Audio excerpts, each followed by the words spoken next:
우리 하나님 말씀은 역대상 15장 26절부터 29절입니다. 역대상 15장 26절부터 29절 우리 같이 한 목소리로 봉독하겠습니다. 하나님이 여호와의 언약궤를 맨 레위 사람을 도우셨으므로 무리가 수송아지 7마리와 순양 7마리로 제사를 드렸더라. 다윗과 및 궤를 맨 레위 사람과 노래하는 자와 그의 우두머리 그나냐와 모든 노래하는 자도 다 세마포 겉옷을 입었으며 다윗은 또 베에봇을 입었고 이스라엘 무리는 크게 부르며 불나팔과 나팔을 불며 죄금을 치며 비파와 수금을 힘있게 타며 여호와의 언약궤를 메어 올렸더라. 여호와의 언약궤가 다윗성으로 들어올 때 사울의 딸 미갈이 창으로 내다보다가 다윗 왕이 춤추며 뛰노는 것을 보고 그 마음에 업신여겼더라. 아멘. 올해 저희 교회 주제가 아모스 5장 4절입니다. 여호와께서 이스라엘 족속에게 이르시기를 너희는 나를 찾으라 그리하면 살리라. 바로 이 말씀이죠. 우리가 어떤 문제, 어떤 생각, 어떤 일을 하든지 먼저 주님을 찾으면 주님은 우리에게 약속하셨어요. 산다고 약속하셨어요. 매 순간 승리한다는 말씀입니다. 후회가 없을 것입니다. 이 말씀이 여러분들의 삶 속에서 적용이 되는 축복의 말씀 되기를 주님의 이름으로 축원합니다. 특별히 오늘 봉독한 말씀 중에 26절에 보면 하나님이 여호와의 언약궤를 맨 레위 사람들을 도우셨으므로 그랬어요. 여기서 중요한 단어가 있는데 도우셨으므로, 이 말씀이 저에게 와닿았어요. 하나님이 누구를 도우셨냐면 언약궤를 맨 레위 사람을 도우셨다고 그러셨어요. 하나님께서는 우리를 도와주십니다. 그런데 무조건 다 도와주시는 게 아니라는 것입니다. 처음에는 정말 주님 앞에 올바랐다고 볼 수 있는 이 사울이 왕이 된 다음에는 변질되었습니다. 사람이 변질되면 쓸모가 없습니다. 좋지 않습니다. 그 변질에 대한 말이 요한계시록 2장에도 나오죠. 7교회가 나오는데 아시아 그중에 첫 번째 교회가 에베소 교회가 나옵니다. 그런데 칭찬을 하신 다음에 주님은 너는 첫사랑을 잃어버렸다. 네가 어디서 첫사랑을 잃어버렸는지 그 첫사랑을 다시 찾지 않으면 내가 촛대를 옮기겠다 그러셨어요. 변질되었다 이 소리입니다. 변질되면 회복하지 않으면 촛대를 옮기겠다. 주님이 안 계시는 거예요. 내가 아무리 교회 와도 아무리 믿음 생활해도 주님이 안 계시는 삶이 되는 거예요. 이렇게 성경은 말하고 있습니다. 여러분들 사무엘상 15장 35절에 보니까 여호와께서는 사울을 이스라엘 왕으로 삼으신 것을 후회하셨더라 그러셨어요. 그러나 다윗에 대해서는 뭐라고 말씀하고 있어요? 사도행전 13장 21절부터 22절에 보면 이런 말씀이 있어요. 신약에 그 후에 그들이 왕을 구하거늘 이스라엘 백성들이 하나님이 베냐민 지파 사람 기스의 아들 사울을 40년간 주셨다가 패하시고 다윗을 왕으로 세우시고 중언하여 이르시되 내가 이새의 아들 다윗을 만나니 내 마음에 맞는 사람이라 내 뜻을 다 이루리라 하시더니 이렇게 말씀하고 있어요. 그러나 다윗 왕은 하나님 마음에 드는 자였습니다. 그래서 여러분들 이 하나님께서는 다윗을 목동에서 이스라엘 왕으로 세우십니다. 이건요 기적과 표적이에요. 어떻게 천한 목동이 이스라엘의 2대 왕이 될 수 있어요? 그래서 말도 안 되는 거예요 세상적으로는. 그런데 이런 축복을 받았어요. 그리고 다윗의 후손에서 메시아 예수님이 태어나시는 이런 축복을 다윗이 받았습니다. 오늘 본문 말씀을 통해서 하나님이 어떤 사람을 도우시는가, 여러분들 이것을 공부하기를 원해요. 우리는 주님의 도우심을 받아야만이 살 수 있어요. 승리할 수 있어요. 그리고 부유할 수 있어요. 이건 꼭 받아야 돼요. 그런데 그냥 주시지 않는 거예요. 어떤 사람을 주님이 도와주시는가, 이거 알면 되는 거예요. 여러분들, 자, 캠핑에 갔다가 어제 주무시고 오늘 아침 내려오신 분들이 계실 거예요, 그죠? 졸리면 좀 주무세요. 괜찮아요? 좀 주무세요. 근데 중요한 건 다 들어야 돼요. 졸면서 다 들어야 돼요. 옆에서 누가 졸면 캠핑 갔다 오셨구나 이렇게 하시고, 중요할 땐 콕콕 찔러주세요. 자, 첫 번째, 하나님이 어떤 사람을 도우십니까? 어떤 크리스천, 어떤 하나님의 사람들을 도우시나요? 25절부터 26절에 나와요. 이에 다윗과 이스라엘 장로들과 천부장들이 가서 여호와의 언약궤를 즐거이 메고 오벳에돔의 집에서 올라왔는데, 아주 중요한 게 여기 나와요. 다윗과 이스라엘 장로들과 천부장들이 가서 여호와의 언약궤를 즐거이 메고 오벳에돔의 집에서 올라왔는데, 하나님이 여호와의 언약궤를 맨 레위 사람을 도우셨으므로 무리가 수송아지 7마리와 순양 7마리로 제사를 드렸더라 그랬어요. 여기서 주님은 알려주고 계세요. 누구를 도와주시는가? 즐겁게 하나님의 궤, 언약궤, 말씀의 궤를 매는 사람들을 주님은 도와주시는 거예요. 여러분들, 아무나 도와주시지 않으세요. 다윗과 모든 지도자들이 이번에는 여호와의 언약궤를, 하나님의 궤를 즐거이 메고 올라옵니다. 예루살렘으로 올라오지만 우리는 어디를 향해서 가야 될까요? 자, 그런데 여기서 언약궤를 즐거이 메고 올라왔다 그랬어요. 이 말은 주님을 즐겁게 섬기고 이 소리예요. 주님을 즐겁게 섬기는 자들 도와주세요. 주님을 섬기다는 거예요. 주님의 일을 즐겁게 하는 사람들을 주님은 도와주세요. 아주 중요한 거예요. 기본이에요. 알아요. 근데 이렇게 하지 않으면 아는 말씀에 아무 소용이 없어요. 다윗은 누구였어요? 즐겁게 하나님을 섬기는 사람이었어요. 여러분들, 여호수아서에 보면 이스라엘이 가나안 땅 거민들과 전쟁을 할 때 항상 언약궤, 하나님의 궤를 앞에 세웠어요. 그리고 요단강을 건널 때도 언약궤를 맨 레위 제사장들이 가장 앞에 섰어요. 또 그들이 언약궤와 함께 요단강 물에 발을 집어넣자마자 요단강 물이 말랐어요. 그래서 이스라엘 백성들이 요단강을 건널 수 있도록 해주셨어요. 여호수아 6장에 보면 여리고 성을 무너뜨리는 사건이 나오는데, 거기에서도 언약궤는, 하나님의 궤는 이스라엘 군대 중심에 계셨어요. 이것이 언약궤입니다. 그렇다면 이 언약궤가, 하나님의 궤가 왜 그토록 중요했을까요? 이 언약궤는 하나님께서 당신의 백성들과 함께 하신다는 임재의 상징입니다. 그것이 언약궤예요. 내가 너와 함께 하리라. I will go with you. 내가 너와 함께 하리라. 마태복음 28장 20절에서 볼지어다 내가 세상 끝날까지 너희와 항상 함께 있으리라. 바로 이것을 상징하는 게 바로 언약궤예요. 그런데 그 언약궤 안에 뭐가 들어있어요? 만나가 있었고, 아론의 쌍난 지팡이가 있고, 그 다음에 하나님의 증거판이 있었어요. 십계명이 거기에 들어가 있었어요. 근데 만나도 사라지고, 그리고 아론의 쌍난 지팡이도 사라졌지만 마지막에 보면 하나님의 증거판이 그 안에 있었어요. 이것은 세 가지를 다 포함할 수도 있습니다. 이것은 뭐냐면 하나님의 말씀이 그 증거궤, 언약궤, 하나님의 궤 안에 하나님의 말씀이 들어 계시다 이 소리입니다. 여러분들, 이스라엘은 하나님의 택함 받은 백성입니다. 그리고 그들은 하나님의 말씀 중심의 삶을 살아야 했습니다. 그들이 하나님의 계시를, 말씀을 떠나면 그들은 살아있어도 사실은 죽은 자와 같은 민족이었습니다. 여러분들, 이 사실은 이스라엘 역사 전체를 보면 아주 쉽게 우리가 알 수 있죠. 자, 이스라엘은 이 시대 교회의 마들입니다.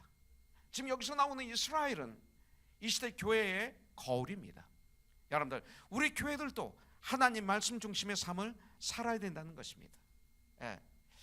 하나님의 계신 말씀을 떠나서 교회의 존재 이유는 찾을 수 없다는 것입니다. 말씀이 없는 교회 아닙니다. 그것은 단체죠.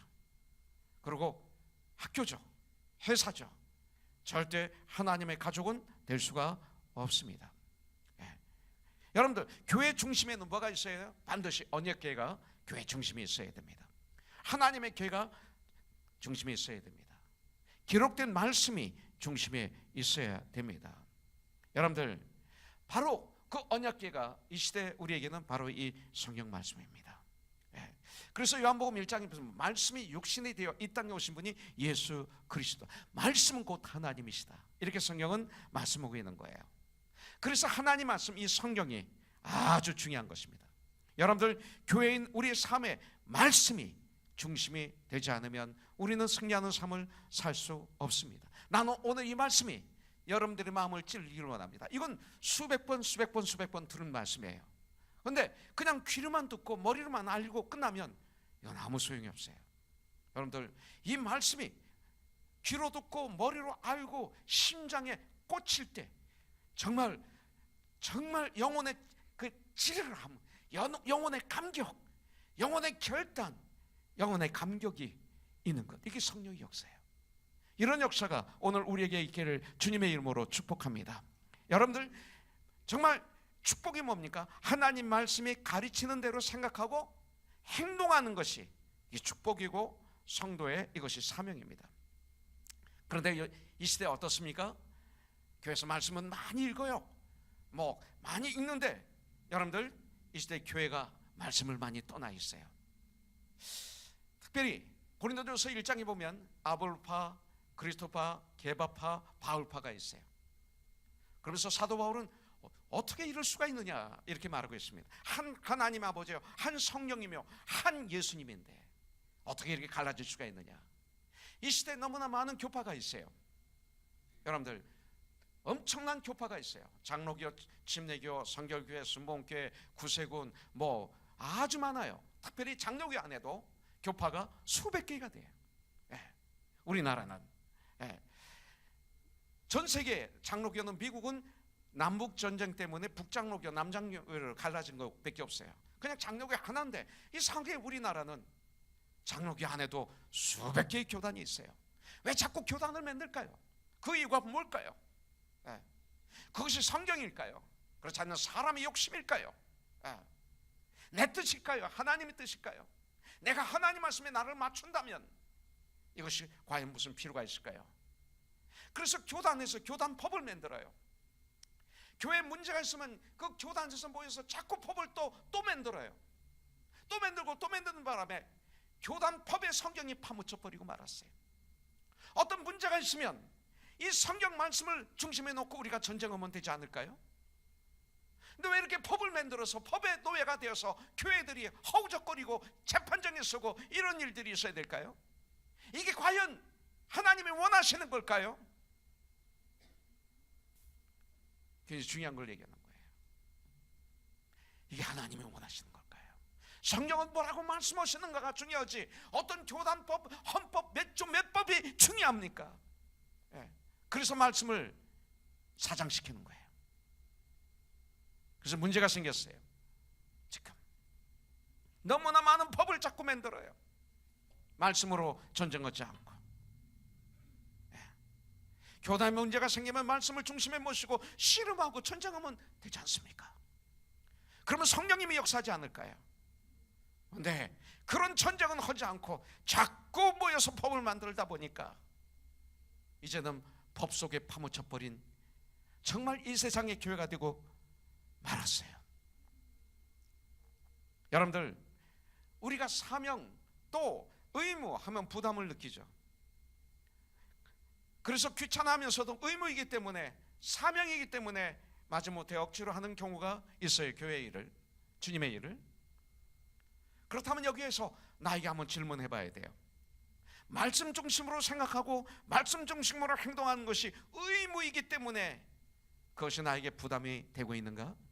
이것입니다. 정말 주님의 일에 동참하는 참 보람과 기쁨과 감격이 아닌 부담입니까? 이건 안 되는 거예요. 정말로 주님의 일에 동참하는 하면 기쁨이 있어요, 보람이 있어요, 감격이 있어요, 감사가 있어요. 이것을 누려야 돼요. 억지로 믿음 생활하면 큰일 나요. 성경에 보니까 한 마음으로 언약궤를 어깨에 메고 올라갔어요. 예루살렘으로 갔죠. 그러면 지금 우리는 어디를 향해서 가야 돼요? 한 마음으로 말씀을 중심에 모시고 우리는 지금 걸어가야 돼, 올라가야 돼. 어디를 향해서? 천국을 향해서. Heaven bound. 천국을 향해서 우리는 가야 되는 거예요. 근데 혼자 가는 게 아니에요. 어깨에 하나님의 길을 모시고 가야 돼요. 그래서 2명, 4명이 이 언약궤를 메고 간다면 호흡이 맞아야 돼요. 마음이 맞아야 돼요. 호흡이 맞지 않으면 엇갈려요. 발이 맞아야 돼요. 오른발, 왼발 맞아야 돼요. 이게 엇갈리면 그냥 가다가 넘어지고 쓰러지고 떨어뜨려요. 한마음이 되었어. 어디까지? 천국까지. 그래서 우리는 이런 생각을 해요. 교회에서 봉사하는 것 일이다, 이렇게 생각하는 분이 있어요.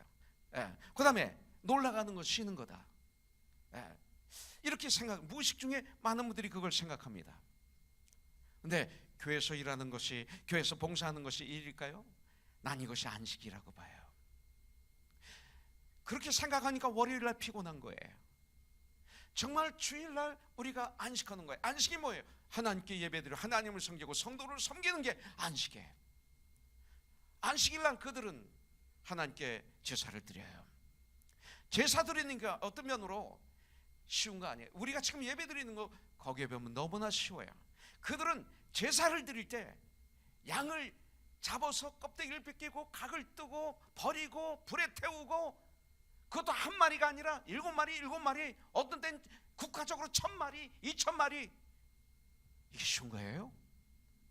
대단히 육신적으로는 노동이 되겠죠. 그런데 그들은 안식이라고 그래요. 성도 섬기고 하나님을 섬기는 게 우리에게는 안식이에요. 세상에서 섬기다가 돌아서 오직 주님만 바라보는 것, 이건 너무 중요해요. 여러분들, 그래서 교회 봉사는 일하는 것, 그 다음에 놀러가는 것, 쉬는 것, 이 개념을 깨트려야 돼요. 교회 봉사도 쉬는 것, 놀러가는 것도 쉬는 거예요. 저도 이번에 보니까 너무 몸을 무리했더라고요. 페루 단기 선교 가기 전에 3개월 훈련했죠. 저도 같이 참여했어요.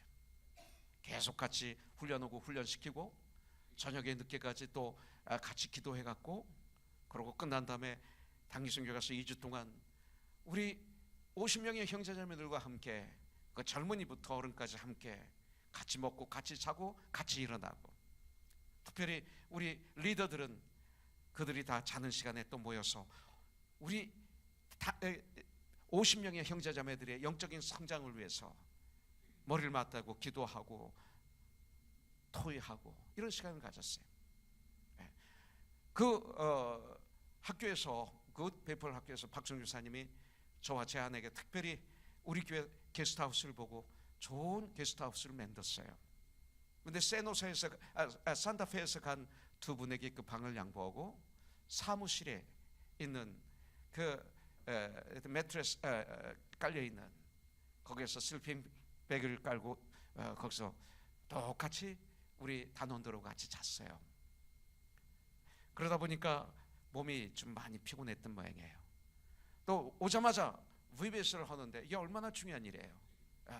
같이 뒤에서 섬겨야죠. 이들이 잘할 수 있도록 뒤에서 돕고 기도하고 또 섬겨주고. 그러다 보니까 몸이 많이 이렇게 제가 부셔진 것 같아요. 오늘 새벽에 코피가 막 펑펑 터지는데 아무리 막아도 안 끝나요. 그래서 일부 예배 드리기 전까지 머리가 멍멍해가지고 기도 참 많이 했어요. 주님, 머리 맑게 해주세요. 말씀 잘 전할 수 있도록 도와주세요. 그러면서 제가 일부 예배를 잘 섬기고 지금 여기에 섰어요. 25년, 이 교회를 시작해서 25년 됐어요. 샌안토니오 텍사스에까지 하면 30몇 년 됐죠, 목회. 그동안 전 안식년을 가보지를 못했어요. 그리고 쉬겠다는 생각을 많이 안 했어요. 근데 이번엔 아마 거진 처음일 거예요. 제 아내에게 몇 주 전에 철엄아, 나 좀 쉬어야 되겠다 그랬어요. 철엄아, 나 여행 좀 한번 갔다 와야 되겠다. 그래서 내일 제가 여행을 떠나요. 떠나서 다음 주 금요일 날 돌아옵니다. 제가 없는 동안에 오히려 있는 것보다 더 행복하고 더 즐겁고 더 아름다운 교회가 되도록 여러분들 전쟁해야 돼요. 그리고 없는 동안에 우리의 후세들이 목양을 잘할 수 있도록 프랙티스하는 그런 시간을 갖도록 여러분들 도와줘야 돼요. 저도 그렇게 갑니다. 근데 제가 지금 얘기 드리려고 하는 포인트는 뭐냐면, 이렇게 육신을 쉬기 위해서 여행하는 것도 주님 일이고 또 교회에서 열심히 설교하고 그리고 신방하고 이 모든 일도 다 주님의 일입니다. 예. 우리에게는 다 주님의 일이에요. 예. 그렇기 때문에 이걸 가르면 안 된다는 거예요. 쉽고 그 다음에 일하기 때문에 어렵고 이런 생각을 우리는 버려야 돼요. 주님의 일만이 우리에게 보람을 주잖아요. 그 주님의 일이 희락과 화평과 그 의와 희락과 화평이 아닙니까? 저는 그렇게 보고 있습니다. 예. 여러분들 바로 이것을 기쁘게 하는 우리가 돼. 이 개념을 깨뜨려서 주님 일을 한다면 우리의 삶은 참 하나님이 기뻐하시는 삶이 될 수 있어요. 여러분들 여기 보면 이스라엘 지도자들과 오벳에돔의 집에서 레위 사람들이 하나님의 그 궤를 즐거이 메고 올라옵니다. 다윗은 참 달랐어요. 다윗은 감사함으로 즐겁게 언약궤를 하나님의 궤를 섬겼습니다. 그리고 하나님을 섬겼습니다. 그래서 고린도후서 9장 7절에 보면 각각 그 마음에 정한 대로 할 것이요 인색함으로나 억지로 하지 말지니 하나님은 즐겨내는 자를 사랑하시느니라.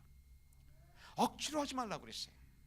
저는 어렸을 때 억지로라도 봉사하세요, 주님이라고 하세요. 그러면 어느 날 은혜 받습니다, 이 얘기를 너무나 많이 들었어요. 근데 성경에는 인색함으로나 억지로 하지 말지니 하나님은 즐겨내는 자를 사랑하시느니라. 일단 내가 결단해서 행동으로 옮겼으면 그 다음부터는 전쟁해야죠.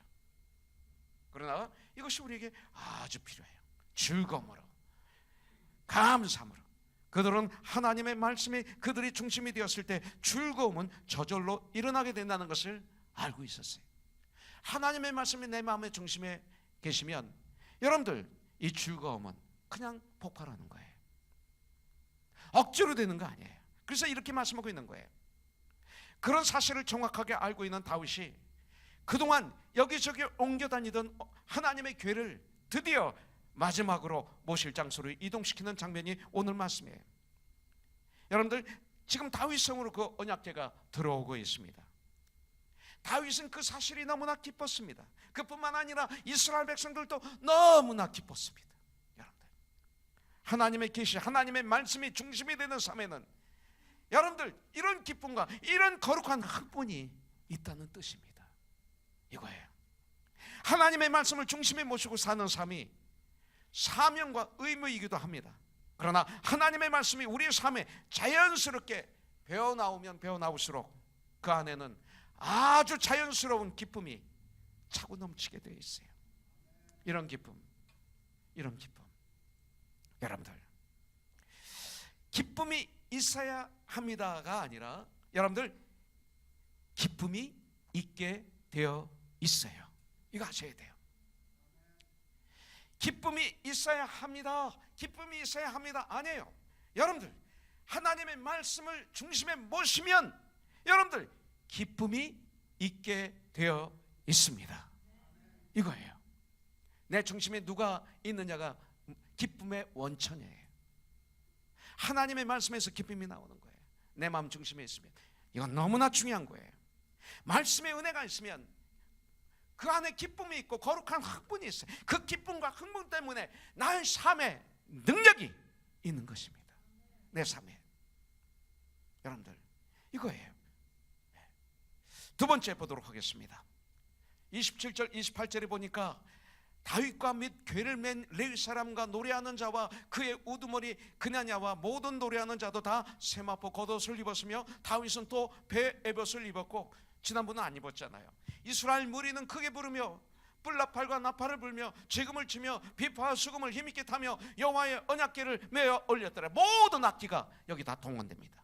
자, 여기 말씀을 보면 하나됨을 볼 수 있습니다. 그죠? 다양성을 볼 수 있습니다. 다양성의 하나됨, 이걸 볼 수 있습니다. 이게 교회예요. 여러분들 하나님이 도와주시는 하나님의 사람들의 특징 두 번째, 하나가 되어 여러분들 함께 합력하여 협력해서 여러분들 즐겁게 하나님의 궤를 메는 하나님의 사람들을 하나님은 도와주십니다. 네, 도와주십니다. 그냥 애플 새 거 나오면 타. 비싼 거 쓰지 말고. 응서 형제, 그거 그냥 9월 달에 나오니까 그 새 거 사. 너무 비싼 거 캐달록 볼 필요 없어. 지금 우리가 이 나이 돼 가지고 뭐 그런 데 신경 쓰나? 주님이 하지. 아멘. 15,000불짜리 사지 마. 자, 별거 다 알고 있지? 왜 웃어? 정말이야. 사도 돼. 사도 되는데 지금은 사지 마.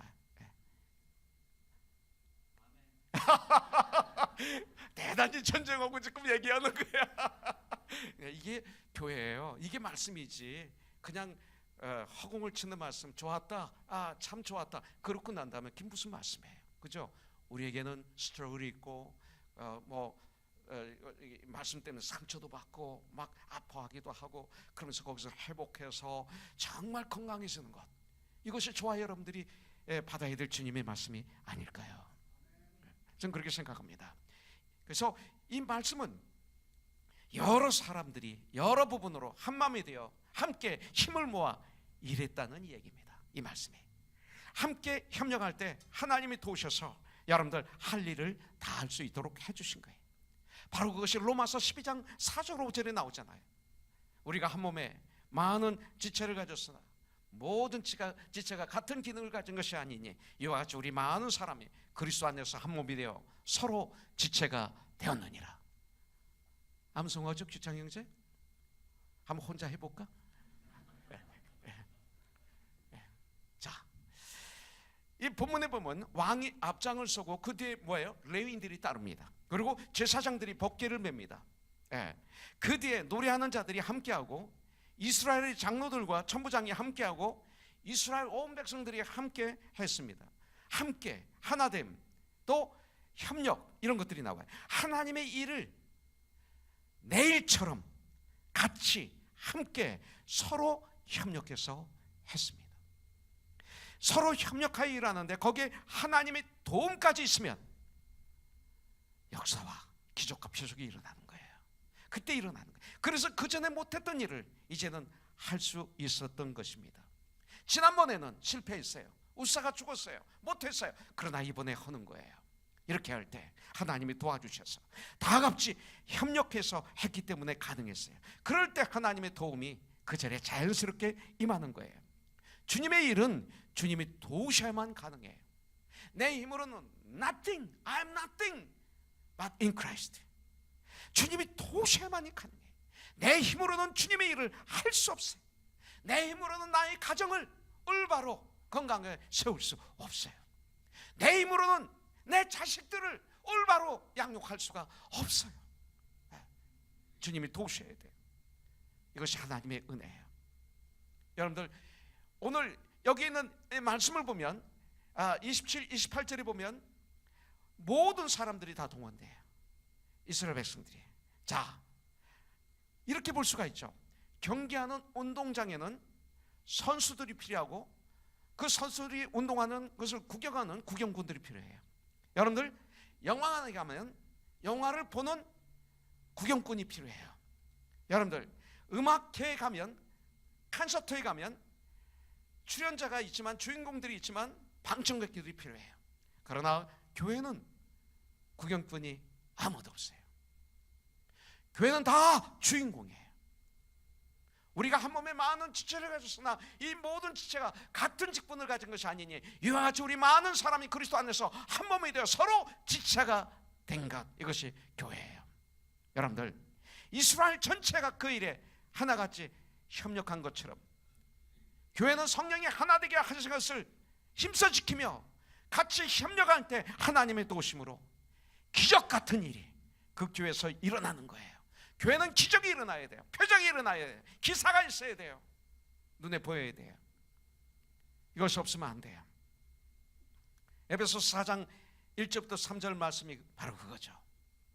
1장부터 3장까지 여러분들 기독교의 그 신학이 흐르고 있습니다.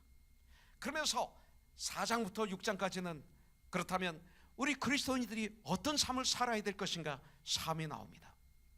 그런데 오늘 4장 1절부터 3절은 바로 1장부터 3장과 4장부터 6장을 이어주는 연결고리 같은 역할을 하고 있습니다. 여기서 뭐라고 말씀하고 있어요? 그러므로 주 안에서 갇힌 내가, 지금 감옥에 있어요. 로마 감옥에 갇힌 내가 너희를 권하노니 너희가 부르심을 받은 일에 합당하게 행하라. 하나님이 우리를 부르셨어요. 그리스도인으로, 그가 혹은 사도로, 혹은 보험전환자로, 혹은 목사와 교사로, 혹은 선지자로 주셨으니 각각 은사를 받은 대로 하나님의 각양 은혜를 맡은 선한 청지기같이 서로 봉사하라. 주님이 주셨어요. 여러분들, 모든 겸손과 온유로 하고, 여러분들, 저와 여러분들이 모든 겸손과 온유로 하고 오래 참음으로 사랑 가운데서 서로 주 안에서 서로 용납하고, 주 안에서입니다. 예. 평안에 매는 줄로 성령이 하나 되게 하신 것을 힘써 지키라. 이렇게 성경은 말하고 있어요. 하나됨. 예. 요한복음 17장에서도 예수님의 마지막 기도가 나오잖아요. 21절에 아주 중요한 말이 나와요. 아버지요, 아버지께서 내 안에, 내가 아버지 안에 있는 것 같이 그들도 다 하나가 되어 우리 안에 있게 하사 세상으로 아버지께서 나를 보내신 것을 믿게 하옵소서. 우리가 성령 안에서 진정 하나가 교회가 됐다면 세상이 예수님이 하나님의 아들이심을 알게 되고 믿게 된다는 거예요. 이것이 법입니다. 여러분들, 하나된 우리 코너스톤 위에 하나님께서 도와주시면 놀라운 일이 일어나게 되는 거예요. 이번 10월 달에 있는 이 커넥션 통해서도 이렇게 주님이 일을 할 때 분명히 저는 믿어요. 놀라운 일이 일어날 줄 믿습니다. 우리 가정에도, 우리 직장도, 우리 사업도, 우리 교회에도 이런 일이 있어야 돼요. 그 싸울 필요 없어요. 이게 얼마나 귀한 일이고 얼마나 행복한 일인데, 마귀가 어택해서 이 행복을 다 뺏어가고 도둑질 당하는 거예요. 여러분들, 내가 천국을 누려야죠. 그게 코너손이 되겠죠. 우리 가정이 천국에 누려야죠. 우리 가정이 진정 교회가 되겠죠. 이게 코너손이 되겠죠. 내가 직장에서 살아갈 때 그 직장이 나 때문에 천국이 되겠죠. 그들이 잘못하는 건 얘기하지 말고 나 때문에 천국이 되겠죠. 내가 사업하는 그 장소에서 나 때문에 그 사업의 장소가 천국이 되겠죠. 이런 일이 있어야 돼요. 자, 세 번째 보겠습니다. 자, 여기서 보면 성경은 정확해요. 성경은 속이는 게 없어요. 여러분들, 우리의 족보를 보면 좋은 것만 다 있어요. 우리 가문의 족보를 보면 자랑할 것만 쫙 나와요. 아주 교묘하게 나쁜 것들은 살짝 제거시켰어요. 그런데 성경은 모든 것이 다 드러나 있어요. 다윗의 잘못된 열심과 올바른 열심이 성경에 정확하게 기록이 되어 있어요. 그래서 우리 오늘 다윗의 잘못된 열심과 다윗의 온전한 열심을 통해서 배워야 될 것이 있어요. 열심은 필요합니다. 그러나 그 열심이 잘못되면 엄청난 문제를 일으키는 거예요. 그래서 열심히, 온전한 열심이 되어야 되는 거예요. 옳은 열심이 되어야 돼요. 여러분들, 다윗은 신앙생활에 아주 열심을 가졌던 믿음의 선배였습니다. 그러나 처음에 그 열심이 올바르지 못해서 다윗을 통해서 여러 가지 문제가 생겼던 것을 우리는 볼 수가 있어요. 역대상에서. 그래서 그 열심이 온전한 열심으로 바뀌면서 그 열심이 하나님을 위해 귀하게 쓰임을 받아요. 하나님의 나라를 위해 귀하게 쓰임 받아요. 그 열심이 하나님께 영광 올려드리는 축복으로 바뀌었어요.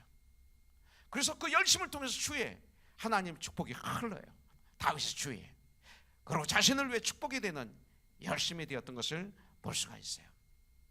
여러분들, 다윗의 잘못된 열심이 나오는데 역대상 11장 12장에서 다윗이 왕이 되는 기록이 나옵니다. 그러면서 13장에는 다윗이 왕이 되자마자 제일 먼저 했던 일이 뭐냐면 하나님의 교회를 다윗 성으로 모셔오는 거였어요. 뜻은 좋았습니다. 그 하나님의 교회가 오벤 에돔 집에 있기 전에 아비나담의 집에 있었어요. 먼저 이스라엘 백성들이 블레셋 사람들에게 법궤를 뺏겼죠. 전쟁에서 지는 바람에. 그래서 그들은 자기 신당에 하나님의 교회를 모셨어요. 두었어요. 그런데 그 안에 엄청난 문제가 막 일어나죠. 그러니까 그들이 두려워서 하나님의 교회를 새술에 실어서 이스라엘로 다시 보냅니다. 그때 바로 아비나답의 집에 있게 되는 거죠. 그래서 이 아비나답의 집에 이 법궤가 몇 년 있었느냐면 20년이 있었어요. 20년.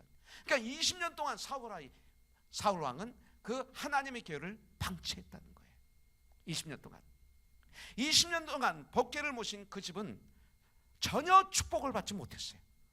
오히려 큰아들 우사가 죽는 저주를 당해요. 20년 동안 섬긴 아비나답이 하나님의 계가 자기 집에 있었지만 하나님의 계에 대해서 관심이 없었다는 거예요. 하나님의 계에는 먼지가 가득 끼었고 저 구석 어디에 팽개쳐 버리고 말았다는 거예요. 20년 동안 같이 있었는데, 여러분들, 우리가 20년 동안 교회에 다니고 직분을 갖고 예수를 믿는다고 하면서도 20년 동안 예수님을 구석에 처박아두고 먼지가 가득 차고 그러면 안 되는 거예요. 정말 예수님을 나의 주인으로, 나의 구원자로 모신 것이 아니라 나의 마음 어느 코너에 방치해두고 계신 분은 계시지 않느냐 이거예요. 그렇다면 20년 동안 내가 믿는다고 했던 그 믿음은 잘못된 열심, 잘못된 믿음. 여러분들 어떠세요? 다윗이 아비나답의 집에서 하나님의 계를 옮겨올 때 새 수레에 싣고 옮겼어요. 그에게 뭐예요? 자기 멋대로 옮겼다. 자기 멋대로 믿음 생활했다. 자기 멋대로 신앙 생활했다, 이 소리예요. 그리고 어느 순간에 블레셋 족속들이 하나님의 계를 옮겼던 방법을 무신결에 따라서 행한 거예요. 로마서 12장 2절에 보면 너희는 이 세대를 본받지 말고 그랬어요. 그런데 벌써 세대를 본받은 거예요. 무의식적으로 그들이 했던 방법 그대로 수레에 싣고 옮겼던 거예요. 우리가 하나님을 섬기고 봉사할 때 내 멋대로 섬긴다면 그것은 불행이요 저주예요. 주에서 하는 방법을 나도 모르게, 세상에 하는 방법을 나도 모르게 아무 생각 없이 따라하면 큰일 나요. 이 시대 교회 성장을 위해서 유명한 세계적인 회사 그 지도자들을 불러다가 세미나하는 교회 많아요. 말도 안 되는 거예요. 말도 안 되는 거예요. 주에서 하는 방법을 나도 모르게 아무 생각 없이 따라하는 정도가 아니라 따라하도록 교회에서 강요하는 거예요. 그래서 교회가 지금 타락하고 주의 영향을 주지 못해. 교회가 거기 있으면 주위에 풀들이 막 자라고 나무가 자라고 열매를 맺는 이런 삶이 돼야 되는데 교회가 그런 영향을 주지 못하는 경우가 많아요. 우리가 하나님을 섬기고 봉사할 때 내 멋대로 섬긴다면 이건 불행해. 주위 사는 방법을 나도 모르게 아무 생각 없이 따라서 하지 마세요. 소가 띠물로 인해서 수레에 있는 언약궤가 떨어지게 생겼어요. 제사장만이 언약궤를 손으로 잡을 수가 있어요. 우사는 자기 생각에는 하나님을 위한 것이었어요. 그러면서 언약궤에 손을 대서 떨어지지 않도록 붙잡았어요. 자기 방법으로 주님 일을 한 거예요. 자기 방법으로. 법궤를 집 자기 구석에 방치 먼지가 가득 묻어 있었던 것처럼 우리들이 내 마음의 집에 하나님의 말씀을 그렇게 방치해 두면 안 돼요. 하나님의 말씀을 내 마음의 중심에 모셔야 돼요. 내가 주께 범죄시 아니하라요. 내 마음에 주의 말씀을 모셨나이다. 내 마음 중심에 주의 말씀을 모실 때 범죄하지 않아요. 이 시대의 예배도 우리 주님을 가두어두고 내 마음대로 예배를 드려요. 성경대로 예배를 드리는 게 아니라 하나님이 원하시는 예배를 드리는 것이 아니라 맞춤 예배, 나에게 예배를 맞춰요. 나의 시간에 예배를 맞춰요. 내 방법의 예배를 맞춰요. 그래서 맞춤 예배라는 게 나온 거예요. 예배는 주님에게 맞춰야 되는 거예요.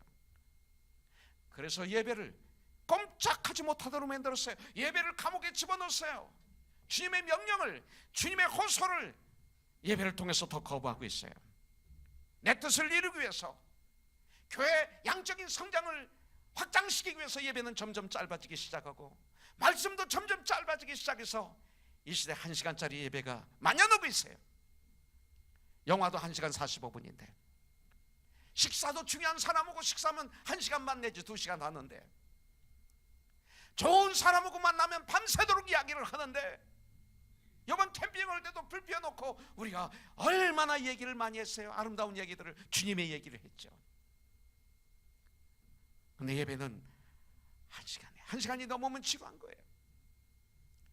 역사 이래 이런 적이 없어요. 내가 어렸을 때만 해도 이런 적이 없었어요. 이건 불과 몇십 년 전에 일어난 사건이에요. 그래서 이 시대 교회가 약해진 거 아닙니까?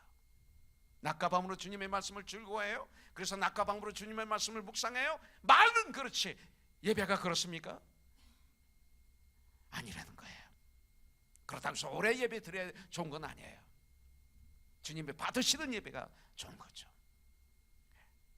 그러나 빨리 끝내고 가서 내가 세상 일을 해야 되니까 하루 종일 날마다 매일매일 일주일 세상 일을 하는데, 그가 한 번 주님의 날 모여서 예배 드리는데 그것도 빨리 끝나야 돼요. 무언 중에 중독에 걸렸어요. 나도 모르게. 끝나면 빨리 안 가.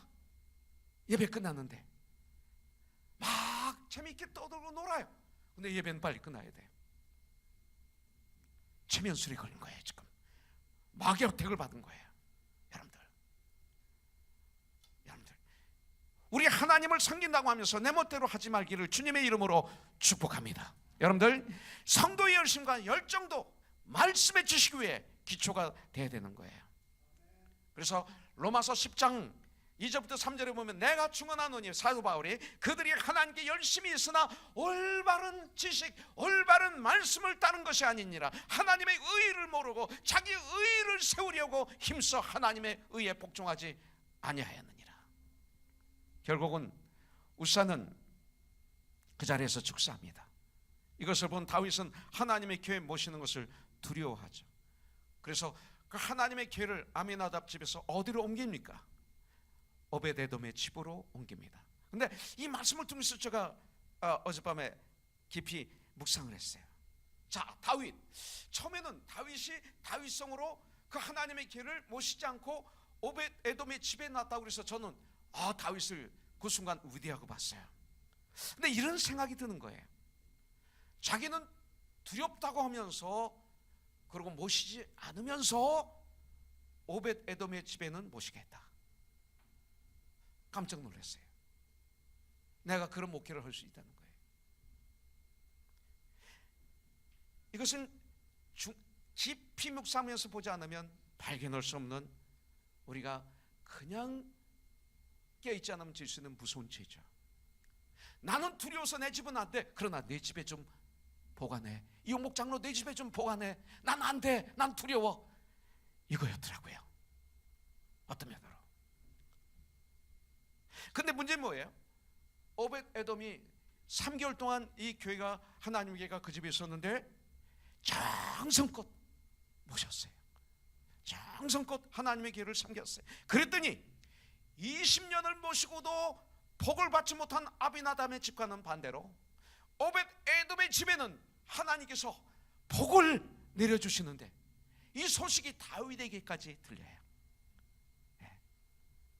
여러분들, 그래서 다윗이 다시 결단하는 거예요. 다윗의 온전한 열심을 이제 우리가 볼 수가 있어요. 베레스 우사, 우사를 치심, 이 사건, 그래서 이것을 베레스 우사라고 그래요. 우사의 사건. 이 사건을 겪으면서 다윗은요, 무엇이 문제였는지 깊이 생각하게 되었어요. 그는 올바르지 못한 열심으로 주님을 섬겼었어요. 그러다가 엄청난 어려움을 겪었어요. 그리고 하나님의 교회를 오벳에돔의 집에 두었어요. 자기 집에 모시지 않고. 두려운데 이런 정말 엄청난 잘못을 저질렀어요. 그런데 그런 과정 속에서, 그런 고난 속에서 다윗은 문제를 깊이 생각한 거예요. 그리고 그 문제의 핵심을 깨닫게 된 거예요. 이것이 중요해요. 이것을 깨닫게 된 거예요. 그 원인을 어디서요? 디모데전서 4장 5절 4장 5절에 뭐라고 그랬어요? 기도와 말씀으로 거룩하여 칩니다. 똑같아요. 다윗은 말씀을 통해서 자기의 문제를 발견했던 거예요. 하나님의 말씀, 그 당시는 다윗의 주변에 늘 주님의 종들이 가까이 있었어요. 여러분들 주위에는 누가 있습니까? 주의 일꾼들이 있어야 돼. 진실한 주의 일꾼들이 있어야 돼. 사무엘 선지자가 있었어요. 나단 선지자가 있었어요. 갓이 있었어요.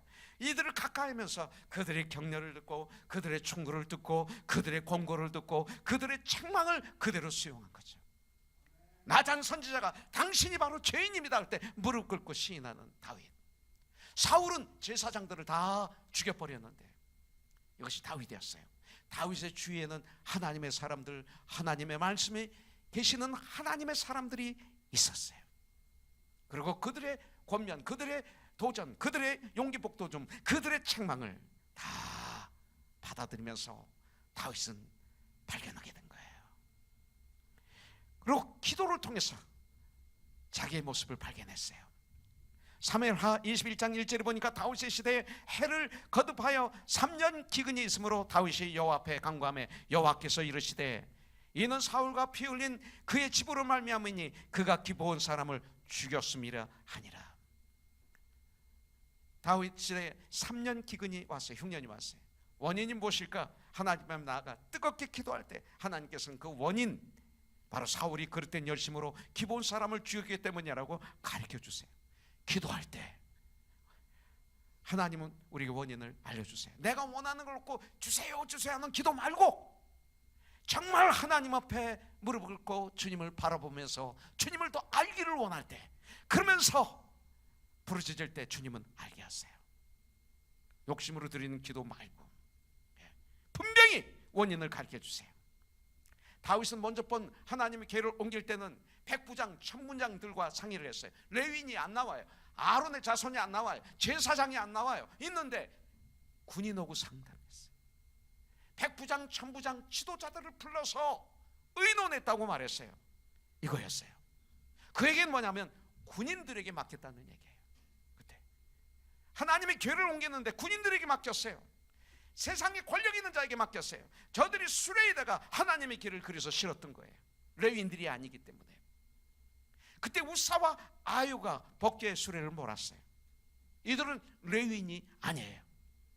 신명기 10장에는 레위인들만 하나님의 궤를 어깨에 맬 수가 있었어요. 옮길 수가 있었어요. 여러분들, 이 점을 다윗이 알게 된 거예요. 나중에 이것을 실수했구나. 열심만으로는 안 된다는 사실을 깊이 깨달은 거예요. 그 열심이 하나님의 뜻에 합한 것이어야 한다는 것을 깊이 깨닫게 된 거예요. 여러분들, 지금 나의 열심을 주님이 기뻐하십니까? 이거예요. 그 열심이 누구를 위한 열심입니까? 정말 하나님을 위한 열심입니까? 혹 솔직히 나를 위한 열심입니까? 나의 만족을 위한. 우리는 이것을 위해서 기도해 봐야 돼요. 혹 우리에게 우리의 열심에 문제가 있다면 무엇이 문제인지 기도하는 가운데 찾아야 돼요. 다윗은 자신의 문제의 원인을 발견한 후 그 잘못된 것들을 바로잡기 시작했어요. 이것이 바로 축복이에요. 그래서 12절 13절에 보니까 그들에게 이르되 너희는 레위 사람의 지도자니 너희와 너희 형제는 몸을 성결하게 하고 내가 말하는 곳으로 이스라엘의 하나님 여호와의 궤를 메어 올리라.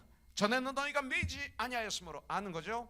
우리 하나님 여호와께서 우리를 찢으셨으니 이는 우리가 규례대로 말씀대로 그에게 구하지 아니하였음이라 하니 그랬어요. 위대한 믿음 뭡니까? 하나님 말씀을 통해서 성령님을 통해서 깨닫고 그리고 깨달은 것을 고치는 것, 이것이 아주 귀한 믿음입니다. 사람은 누구든지 완벽할 수 없어요. 우리는 완벽하지 않습니다. 우리는 용서받은 죄인입니다. 의롭다 칭함을 받았습니다. 우리는 실수할 수밖에 없습니다. 실패할 수밖에 없는 사람들입니다. 때때로. 그러나 어리석은 사람은 실수했을 때, 실패했을 때 그 실수와 실패를 인정하지 않습니다. 그래서 인정하기 싫어서 교회를 나가기도 하는 거예요. 인정하기 싫은 거예요. 인정하지 않습니다. 그리고 변명하고 핑계를 대고 남에게 책임을 전가하는 거예요. 아담과 이브처럼.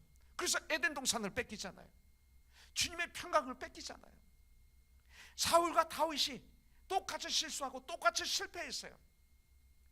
베드로와 유다가 똑같이 실패하고 똑같이 실수했어요. 똑같아요. 다른 점이 뭡니까? 사울은 핑계를 댑니다. 남에게 책임을 전가시켰습니다. 다윗은 원인을 깨닫고 회개하고 고칩니다. 이것을 통해서 사울은 실패자로 인생 끝이 나고 다윗은 성공한 인생으로 성경에 기록이 되는 것입니다. 여러분들, 원인을 발견했으면 회개하고 고치는 것을 겁내지 마십시오. 이것이 능력이에요. 그 뒤에는 하나님의 놀라우신 계획과 축복이 준비되어 있는 줄 분명히 믿습니다. 여러분들, 이거예요. 자, 마지막으로 하나 더 보고 마치겠습니다. 역대상 13장 1절에 보니까 다윗이 천부장과 백부장 곧 모든 지휘관과 더불어 의논하고 그랬어요. 레위인이 안 나와요. 아론 지파가 안 나와요. 제사장들이 안 나와요. 백부장, 천부장 모든 지휘관과 더불어 의논하고. 그러나 이번에는 어떻습니까? 다윗은 이번에는 하나님의 말씀대로, 하나님의 뜻대로 하나님의 궤를 옮깁니다. 그래서 승리하는 것을 볼 수가 있어요. 전에는 군인들하고 천부장, 백부장 그 지휘관들과 의논하고 그들에게 하나님의 궤 옮기는 걸 맡김으로 너무나 큰 아픔을, 하나님께 너무나 큰 범죄를 범했어요. 군대, 강한 군대, 내 눈에 보이는 강한 것, 그 군대는 무엇입니까? 여러분들이 살아가는데 바로 그 물질, 그리고 사람, 그 권력, 그 능력, 이것이 내 문제를 해결해 줄 것이라고 믿고 그렇게 가지는 않습니까? 다윗이 그걸 했었어요. 네, 망했어요. 네, 이번엔 달라졌어요. 여러분들, 하나님께 묻고 하나님의 뜻을 구했어요. 그리고 아론 자손을, 레위 지파를 모읍니다. 862명이에요. 그들을 성결케 합니다. 그리고 저들에게 명하여 어깨에 하나님 궤를 이제 매게 합니다. 철저히 하나님의 말씀대로, 하나님께서 정하신 규례대로 진행했습니다. 우리가 신앙생활을 가장 잘할 수 있는 비결은 바로 말씀대로 하는 거예요. 이거 외에는 없어요. 그 외에 올바른 열심이 더해질 때 그 열심이 하나님께 아름답게 상달이 되는 거예요. 그래서 하나님께서 말씀하신 대로 순종하며 나갈 때 우리의 열심은 온전한 열심이 되는 거예요. 여러분들, 오베데돔이 하나님의 궤를 모시고 복을 받았다는 소문을 듣고 다윗은 하나님의 궤를 다시 모시고 싶어 했어요. 그리고 모시기로 계획합니다. 그래서 제사장들, 백성의 장로들, 천무장들, 레위인들 모든 백성을 동원해서 이제 함께 오벳에돔의 집에서 복궤를 모셔 올리는데 25절에 보니까 즐거이 메고 왔다고 그랬어요. 즐거이 메고, 즐거이 메고. 바로 이런 우리가 돼야 돼요. 여러분들, 근데 이번에는 레위인들이 즐거이 메고, 앞에서는 나팔을 제사장들이 불고 뒤에서 따라하는 레위인들이 노래하고 악기를 연주하고 온 백성들이 즐거운 마음으로 뛰어놀며 춤을 추며 주님을 찬양하고 즐거운 마음으로 다 동참. 여러분들, 하나님의 일을 너무나 즐겁게 했어요. 하나님의 일은 즐겁게 하는 사람에게 하나님이 축복하시고 하나님이 도우십니다. 자, 하나 더 보고 마칠게요. 하나만 더 보고 마치는데 26절에 보니까 숫송아지 7마리와 순양 7마리로 제사를 드렸더라. 이 제사는 참 쉬운 게 아니라고 그랬어요. 근데 7마리를 각을 뜨고 벗기고 창자를 꺼내고 이거 쉽지 않죠. 그러나 여기엔 빠진 기록이 많아요. 사무엘하 6장 12, 13절에 보니까 어떤 사람이 다윗에게 아뢰어 이르되 여호와께서 하나님의 궤로 말미암아 오벳에돔의 집과 그의 모든 소유에 복을 주시다 한지라 다윗이 가서 하나님의 궤를 기쁨으로 메고 오벳에돔의 집에서 다윗성으로 올라가서 여호와의 궤를 맨 사람들이 6걸음을 가매 하나님이 다윗이 소와 살찐 송아지로 제사를 드리고, 여기서 중요한 말, 자, 6걸음을 가매. 여러분들 이거에 대해서 궁금하지 않으세요? 6걸음을 가매. 저도 굉장히 궁금했어요. 어젯밤 이거 가지고 제가 고민 많이 했어요. 왜 6걸음, 왜 7걸음이 아닐까? 규창 형제, 왜 6걸음일까? 이걸 생각했어요. 그리고 6걸음을 가매 다윗이 소와 살찐 송아지로 제사를 드리고 다윗이 여호와 앞에서 힘을 다하여 춤을 추는데 그때 다윗이 베옷을 입었더라, 이렇게 말하고 있어요. 자, 왜 6걸음을 간 후에 제사를 드렸을까? 아마 저는 이렇게 생각해요.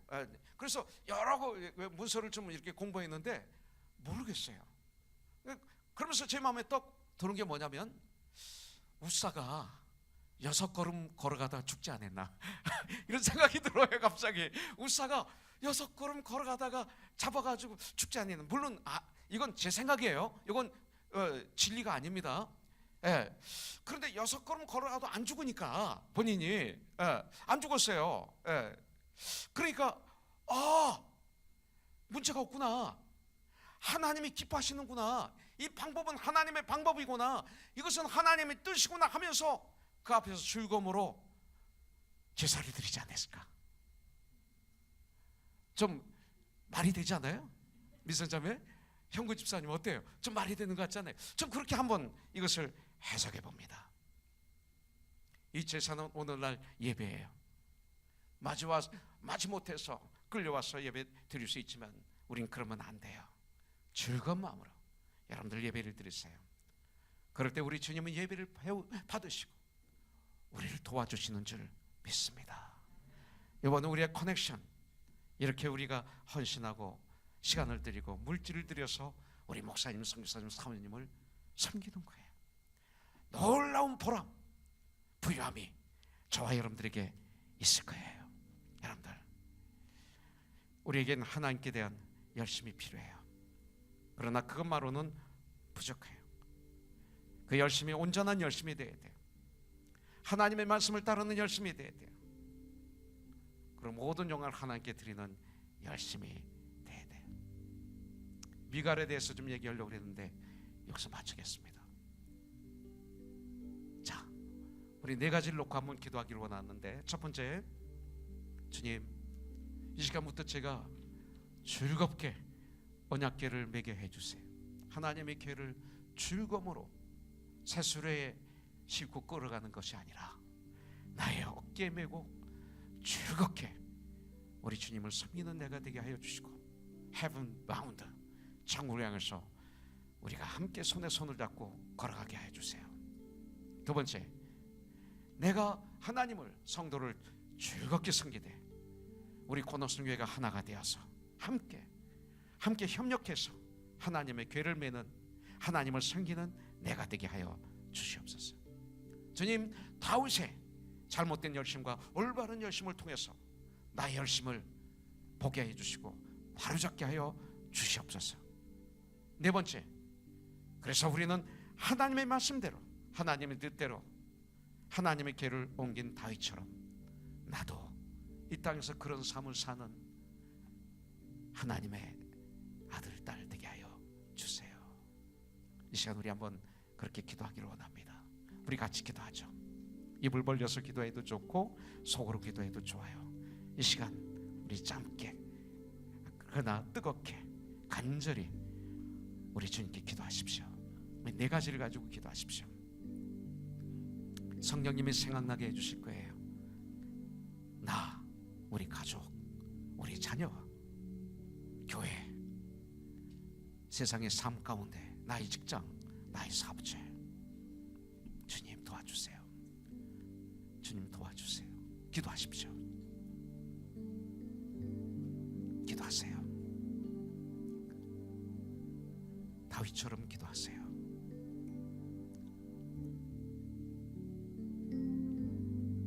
하나님 아버지 주신 책은 귀하고 중하신 말씀일세. 기쁘고 반가운 말씀 중에 날 사랑한단 말 참 좋도다. 주께서 나를 사랑하니 즐겁도다. 주 나를 사랑하시오니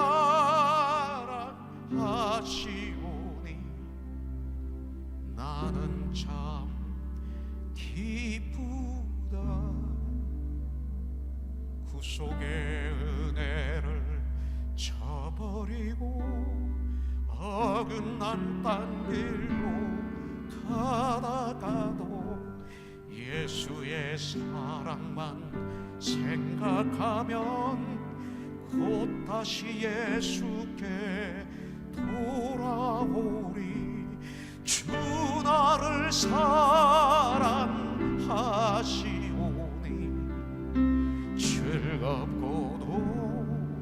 즐겁도다. 주 나를 사랑하시오니 나는 참 기쁘다. 우리 1절 같이 찬양하죠. 하나님 아버지 주신 책 귀하고 중하신 말씀일세. 기쁘고 반가운 말씀 중에 날 사랑한다는 말 찬송보다 주 나를 사랑하시오니 즐겁도다.